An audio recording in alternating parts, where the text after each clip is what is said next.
ಜನ್ಮದ ಕಾವೇರಿ ಆದಿತ್ಯನೇ ಈ ಜನ್ಮದಲ್ಲಿ ಅಂಜು ಸಂಜುವಾಗಿ ಹುಟ್ಟಿರೋದು. ಇಲ್ಲ, ಇದು ನಿಜ ಅಲ್ಲ. ಅತ್ತಿಗೆ, ನನ್ನ ಮಗಳನ್ನೇ ತಳ್ಳೋ ಹಂತಕ್ಕೆ ಬಂದ್ಬಿಟ್ರಲ್ಲ ನೀವು. ಇರಲಿ, ಈ ಸಂಜು ಮ್ಯಾಟ್ರ್ ಕ್ಲಿಯರ್ ಆಗಲಿ, ಆಮೇಲೆ ನಿಮ್ಮನ್ನು ನೋಡ್ಕೊಳ್ತೀನಿ.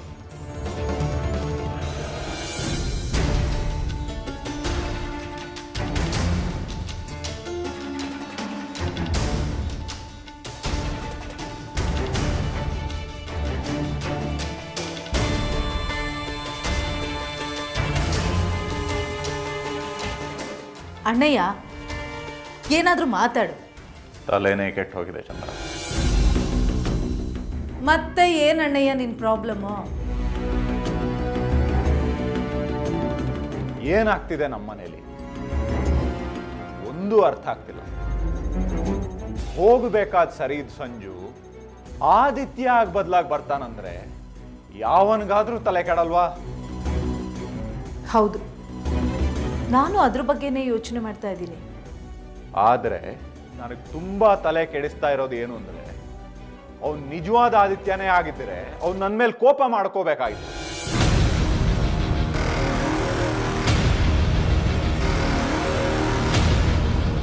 ಆದ್ರೆ ಅವ್ನು ನನ್ನ ಮೇಲೆ ಫುಲ್ ಪ್ರೀತಿ ತೋರಿಸ್ತಾ ಇರೋದು ನೋಡಿದ್ರೆ ಆ ವಸುಂಧರನೇ ಏನೋ ಡ್ರಾಮಾ ಮಾಡಿಸ್ತಿದ್ದಾಳ ಅಂತ ಅನಿಸ್ತಿದೆ.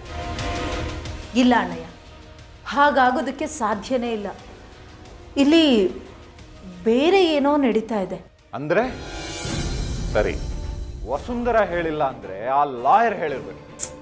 ಅಣ್ಣಯ್ಯ, ಸಂಜುಗೆ ಅವನು ಯಾರು ಅನ್ನೋ ನೆನಪು ಬಂದಿದೆ ಅಷ್ಟೆ. ಆದರೆ ಅವನ್ನ ಕೊಲೆ ಮಾಡಿದ ಯಾರು ಅನ್ನೋ ನೆನಪು ಇನ್ನೂ ಬಂದಿಲ್ಲ.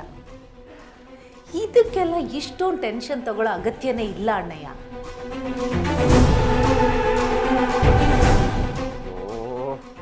ನಾವು ಸತ್ವಿ ಚಂದ್ರ, ನಾವು ಸತ್ವಿ. ಏನಾಯ್ತಣ್ಣಯ್ಯ? ನಾವು ಮಾತಾಡ್ತಾ ಇರೋದನ್ನ ಯಾರಾದ್ರೂ ಕೇಳಿಸ್ಕೊಂಡ್ರಾ? ಎಲ್ಲ ಅಲ್ಲ, ಅವನಿಗಿಷ್ಟು ನೆನಪು ಬಂದಿದೆ ಅಂದ್ರೆ ಅವನು ನಿಧಾನಕ್ಕೆ ಎಲ್ಲ ನೆನಪು ಬರುತ್ತೆ ಅಂತ ಆಯ್ತು. ಅವಾಗ ಅವನ್ನ ಸಾಯಿಸಿದ್ ಯಾರು ಅಂತಾನೂ ಗೊತ್ತಾಗುತ್ತೆ.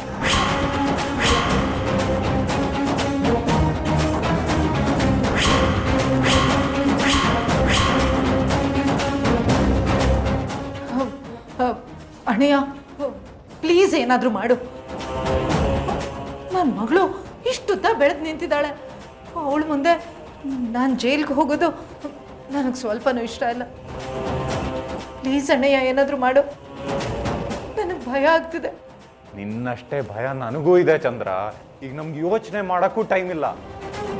ಸಂಜುಗೆ ಪೂರ್ತಿ ನೆನಪು ಬರೋದಕ್ಕೆ ಮುಂಚೆ ಅವನ ಹತ್ರ ಆಸ್ತಿ ಪರ್ಸ್ಕೋಬೇಕು. ಅಣ್ಣಯ್ಯ, ಈಗ ಅದು ಸಾಧ್ಯ ಇಲ್ಲ ಅನ್ಸುತ್ತೆ. ಯಾಕೆ? ಅಣ್ಣಯ್ಯ, ಸಿಂಪಲ್. ಈಗ ಅವನೇ ಆದಿತ್ಯ ಅಂತ ಗೊತ್ತಾದ ಮೇಲೆ ಅವನ ಆಸ್ತಿನ ನಮ್ಗೆ ಯಾಕೆ ಕೊಡ್ಬೇಕಣ್ಣಯ್ಯ?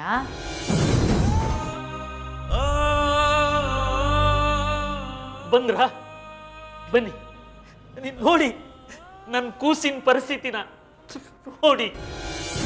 ಓ, ಹೊನ್ನಪ್ಪ ಈ ಲೆವೆಲ್ಗೆ ಬಂದ್ಬಿಟ್ಟ. ಅದು ಅಲ್ಲದೆ ವಸುಂಧರಾನ ಕೂಸು ಅಂತಿದ್ದಾನೆ. ಮೋಸ್ಟ್ಲಿ ವಸುಂಧರ ಕಾವೇರಿ ಥರ ಇರೋದ್ರಿಂದ ಅವಳನ್ನೇ ಕಾವೇರಿ ಅನ್ಕೊಂಡಿರ್ಬೋದು. ಮೊದಲೇ ಹುಚ್ಚ ಅಲ್ವಾ? ಹೊನ್ನಪ್ಪ ಅವರೇ, ವಸು ಎಲ್ಲಿ? ಒಳಗಿದ್ದಾಳೆ ಚಿಕ್ಕದಣಿ. ಅರ್ಧ ಜೀವಾಗಿ ಸಾವು ಬದುಕಿನ ಮಧ್ಯೆ ಒದ್ದಾಡ್ತಿದ್ದಾಳೆ.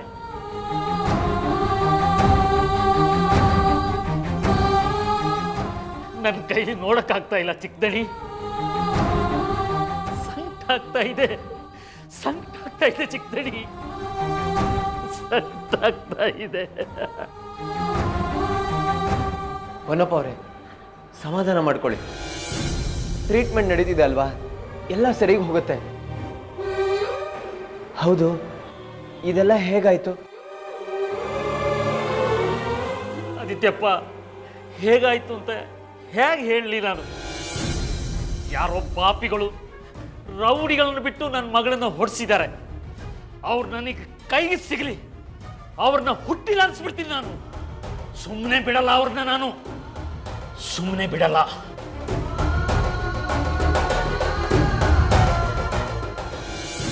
ಈ ಈ ಹುಚ್ಚು ನನ್ನ ಮಗ ಯಾಕೆ ನನ್ನ ನೋಡ್ಕೊಂಡು ಹೇಳ್ತಿದ್ದಾನೆ? ಯಾರು ಹಲ್ಲೆ ಮಾಡಿಸ್ತಾರೆ ಪೊನ್ನಪ್ಪ? ನಿನ್ಗೆ ಯಾರ ಮೇಲಾದರೂ ಅನುಮಾನ ಇದೆಯಾ? ಅನುಮಾನ ಇದ್ದೇ ಇದೆ. ಅವಳನ್ನ ಕಂಡ್ರೆ ಉರ್ದು ಬೀಳೋರು ಇಲ್ಲೇ ಅವ್ರೆ.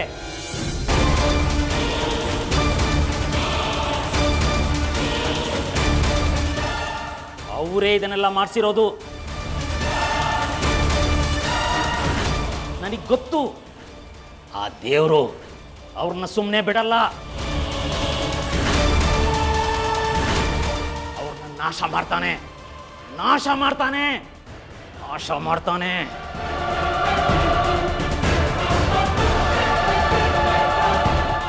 ಡಾಕ್ಟರ್, ವಸು ಕಂಡೀಷನ್ ಹೇಗಿದೆ ಈಗ?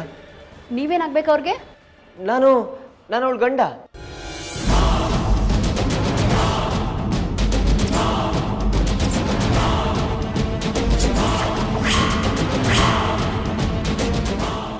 ಅವ್ರ ಮುಖದ ಮೇಲೆ ಅವ್ರ ತಲೆ ಭಾಗಕ್ಕೆ ಬಲವಾದ ಏಟು ಬಿದ್ದಿದೆ.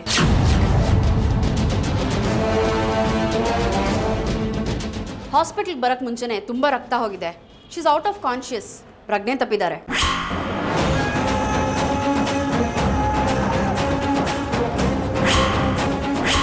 ಅವ್ರ ಕಂಡೀಷನ್ ತುಂಬ ಗಂಭೀರವಾಗಿದೆ. ಇನ್ನೂ 24 ಗಂಟೆ ಏನೂ ಹೇಳೋಕ್ಕಾಗಲ್ಲ.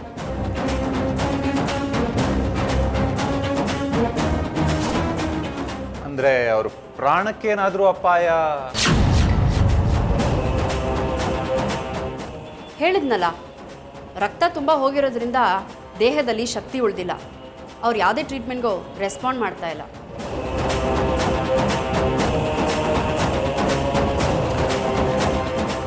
ಇದು ಹೀಗೆ ಕಂಟಿನ್ಯೂ ಆದರೆ ಅವ್ರು ಬದುಕೋದು ತುಂಬ ಕಷ್ಟ ಇದೆ.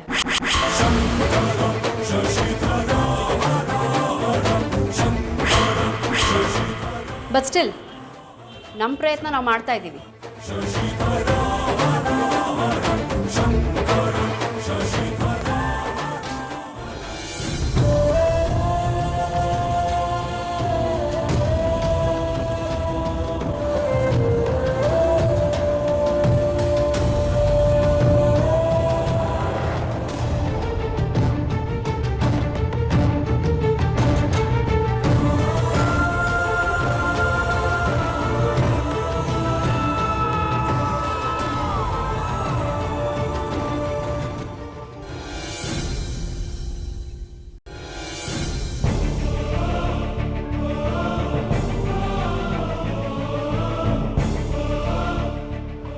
ಎಲ್ಲರೂ ಇನ್ನೂ ಏನು ಮಾಡ್ತಾ ಇದ್ದೀರಾ? ಪೇಷಂಟ್ಗೆ ಮೆಡಿಸನ್ ಬೇಕಾದರೆ ತಂದು ಕೊಡೋಕೊಬ್ರಿದ್ರೆ ಸಾಕು, ಮಿಕ್ದವರೆಲ್ಲ ಮನೆಗೆ ಹೋಗ್ಬೋದು.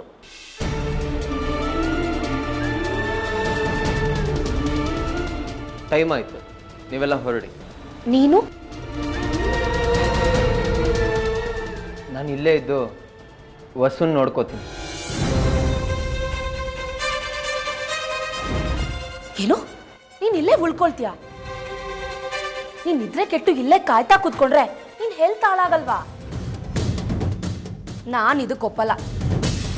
ನಡಿ ಮನೆಗೆ ಹೋಗೋಣ. ಪರವಾಗಿಲ್ಲ, ನನ್ನ ಹೆಂಡತಿಗೋಸ್ಕರ ನಾನು ಒಂದಿನ ನಿದ್ದೆಗೆಟ್ರೆ ನಾನೇನು ಸತ್ತೋಗಲ್ಲ. ನಾನು ನೋಡ್ಕೋತೀನಿ, ನೀವು ಹೋಗಿ. ಬಿಡ್ತು ಅನ್ನು ಮಾವ, ಸಾವು ಗೀವು ಅಂತ ಏನೇನೋ ಮಾತಾಡ್ತಾ ಇದೆಯಲ್ಲ. ನನ್ನ ಹೆಂಡತಿಗೋಸ್ಕರ ನಾನು ಒಂದಿನ ನಿದ್ದೆಗೆಟ್ರೆ ನಾನೇನು ಸತ್ತೋಗಲ್ಲ. ನೀನು ಇವಾಗ ಸೀದಾ ಆಸ್ಪತ್ರೆಗೆ ಹೋಗ್ತೀಯಾ? ಜಸ್ಟ್ ಆ ಮಾಸ್ಕ್ ತೆಗೆದು ಬಂದ್ಬಿಡು.